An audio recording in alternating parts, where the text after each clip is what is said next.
Salut la famille, bienvenue à cette nouvelle vidéo. Aujourd'hui, nous allons parler du match du Sénégal contre le Rwanda. Même si c'est un match où on attendait un peu plus de la part du coach d'installer nos stars, il a plutôt essayé de la jouer un peu plus cool en essayant de mettre l'équipe B.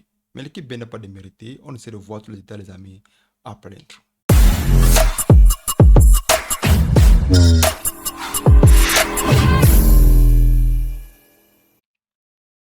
Aujourd'hui, une fois encore de plus, les amis, le Sénégal jouait contre le Rwanda. Bon, le Sénégal est déjà qualifié, on sait qu'ils sont déjà qualifiés.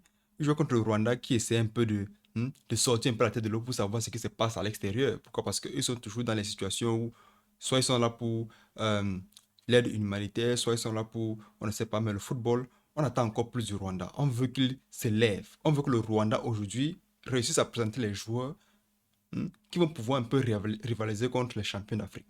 Regardez un peu le Sénégal aujourd'hui. Le Sénégal aujourd'hui joue sans ses stars. Il joue sans ses stars, mais c'est eux qui dominent le match. Même si c'est un peu mitigé. Pourquoi? Parce que malgré le fait que le Rwanda a réussi à arracher le nul, c'est eux qui menaçaient le match, il faut le dire, un peu dans l'ensemble. Pourquoi? Parce que les contre-attaques et ceci, les centres. Mais il y a ce qu'on appelle dans le football la force du grand. Quelle que soit la colère du cafard, le poulet va toujours le manger. C'est comme ça. C'est comme ça. Mais demandez pas où le proverbe là sort. J'espère que vous validez avec moi que c'est quand même vrai. Aujourd'hui, 1-1 partout avec le Sénégal qui ouvre le score. Avec d'abord une formation classique qu'on connaît tous, le 4-3-3. Mais aujourd'hui, on a poussé plus Diallo sur le couloir. Diallo a souvent l'habitude de jouer.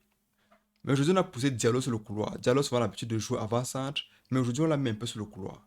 La formation stipule que, avec ça, ils doivent gagner au moins 2-0. Mais ils nous ont un peu déçus. Oui, ils nous ont déçus. Ils nous ont déçus. Il y a les matchs où il ne faut pas blaguer, les matchs où il faut que le petit frère continue à respecter le grand frère. Pourquoi? Parce que je connais les Africains ici.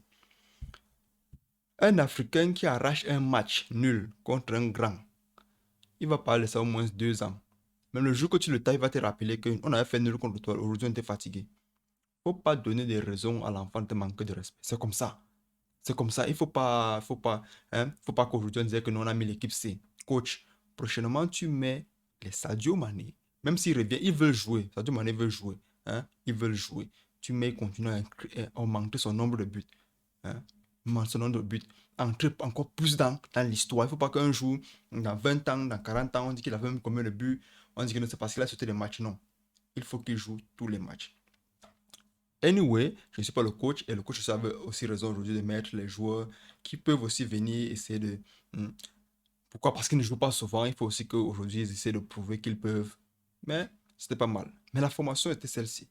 4-3-3. Comme je l'ai dit tantôt, il y a Diallo qui était sur le couloir. Je voulais un peu voir ce qu'il peut faire là-bas à la place de ça. On essaie de voir aussi ce qu'il peut faire à la place de Sadio Mané. Ce qui me plaît avec la formation sénégalaise, c'est que chaque nom stipule que le joueur est fort. Écoutez un peu comment on prononce un nom. Mamadou Lamine Camara. Hey! Dans le monde du football, quand ton nom résonne bien, tu seras pro. C'est comme ça. Mamadou Lamine. C'est un nom qui se prononce à 3 symptômes. Donc, Mamadou Lamine Camara. Tu ne peux pas avoir un nom comme ça, tu ne peux pas jouer au football. Pas les Konachu, Kwarapuchu. Il y a les noms au football que même le sélectionneur, quand il prend, il dit que j'ai un joueur là, Mamadou Lamine Camara. Oh, il joue, oui, oui, c'est comme ça. Vous avez vu qu'en défense aujourd'hui, il n'y avait pas les Diakate, il n'y avait pas Koulibaly, donc il y avait plutôt les joueurs comme Sekou Diaye, Ousmane Diouf, Mamadou Sané, Tchèque Sidibé. Ce sont quand même les grands joueurs. Être aujourd'hui titulaire d'une équipe africaine prouve que tu es fort. Pas seulement parce que tes parents ou bien quoi, non. Ça prouve effectivement que tu es fort. Pourquoi? Parce que tu réussis toujours à remplir ce que le coach demande de faire. Très belle performance de la part de la défense parce que le but entre dans une situation où on a un peu négligé. Qui va t'aider, qui va pas t'aider. Le ballon est arrivé. Très beau centre de la part du Rwanda déjà à la dernière minute. C'était un genre de centre qu'on se dit que non. La probabilité pour que ça entre est nulle. Donc, le Sénégal attendait juste que quelqu'un dégage le ballon et on siffle la fin du match. Mais comme souvent, la malchance est pire que la mort. Voilà. Donc, au milieu de terrain, déjà, il y avait Samba Diba et Pape Diop. Même si c'était remplacé, je vois qu'aujourd'hui, le Real, le Real d'Afrique, parce que c'est comme ça que je les appelle souvent, a réussi à montrer qu'ils peuvent, malgré l'équipe C, abattre encore ou arracher le nul contre une équipe du Rwanda. Donc, c'était pas une très belle performance dans la mesure où on attendait plus d'eux. Pourquoi? Parce que arracher 3 points déjà devait être très facile parce que c'est le Sénégal, même si c'est que c'est l'équipe C. Et de l'autre côté, le Rwanda déjà n'a pas démérité. Pourquoi? Parce qu'on a vu le Rwanda aujourd'hui qui voulait à tout prix avoir ces points-là parce qu'ils ont vu que l'équipe en face voulait leur manquer de respect. Ils ont combattu, sont vraiment entrés dans le match. Et aussi, on a vu que le Rwanda menaçait, il menaçait vraiment. Sauf les finitions, le Rwanda pouvait gagner le match aussi facilement. Donc, les amis, c'était un très beau match, mais c'était un match où j'attendais beaucoup plus de la part du coach de me mettre un Sadio Mané, de me mettre en avant-centre ce Pape Diallo, ou bien de me mettre au milieu de terrain ce jeune joueur-là qui joue à Tottenham. Je parle bien sûr de Pape Sarr.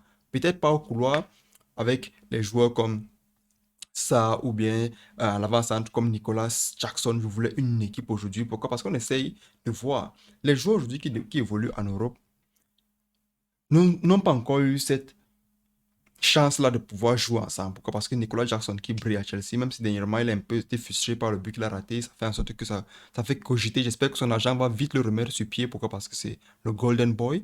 Et aussi, je voulais voir un Sadio Mané qui revient de Al Nassr. Pourquoi? Parce que beaucoup disent que le championnat est faible et tout, et tout, et tout, et tout. Même si c'est le même ballon qu'on joue, ils ont l'impression que les joueurs là-bas ont un niveau baisse, un niveau bas. Peut-être aussi parce que les jeux vidéo les trompent. Dans les jeux vidéo, on ne mesure pas vraiment la valeur du joueur et la teneur du joueur. Donc, je voulais voir Sadio Mané revenir jouer en Afrique, ce couloir-là. Il faut qu'il marque le but. D'autre côté, je voulais voir ça. Donc, je voulais voir un Sadio Mané, ça, Nicolas Jackson combiné. Pourquoi? Parce que ils n'ont pas encore eu le temps de vraiment épouser un match tout ensemble. Au milieu de terrain, je veux ce jeune-là. Je veux ce jeune-là. C'est la fierté de l'Afrique, il est en train de grandir. Je veux un temps, ça arrive. Maintenant, en défense, on sait bien que le papa, quand il n'était pas là, ça a un peu bien joué. Pourquoi? Parce que, comme je l'ai dit tantôt, au Sénégal, on mange à midi, on mange à 14 heures et après on mange le soir pour dormir. C'est comme ça. Donc, les joueurs sont secs, bien durs. Quand on s'appelle quelqu'un les Lions de la Teranga, c'est pas parce qu'on a seulement volé le nom. C'est mérité. Hein? C'est mérité.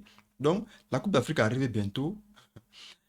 Je vous dis, les amis, c'est une Coupe d'Afrique qui va aller très vite. Pourquoi? Parce que les Africains ont aussi compris qu'il faut à tout prix que tous leurs joueurs internationaux soient bien positionnés pour qu'ils réussissent à bien performer dans le championnat, la Coupe d'Afrique.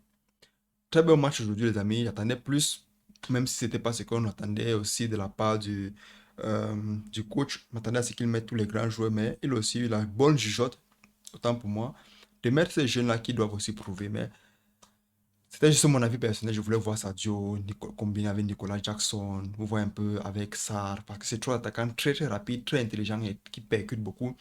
Je voulais voir s'il devait dérouler les buts. Mais je respecte aussi le Rwanda. C'est pas parce que je parle, je dis ceci et c'est là que je voulais aussi voir un Rwanda aussi bien performer. Donc c'est tout pour cette vidéo les amis. On se revoit la prochaine fois. J'espère que vous l'avez aimé. N'oubliez pas de liker, commenter, partager. On se prépare pour la Coupe d'Afrique qui arrive. Et j'espère les amis que vos équipes sont prêtes. J'espère que vos équipes sont prêtes parce que vous savez que ça va bavarder fort. On est africain, quand tu perds, tu subis le bavardage. C'est comme ça. Donc on se revoit la prochaine fois. La paix sur vous les amis. Prenez soin de vous.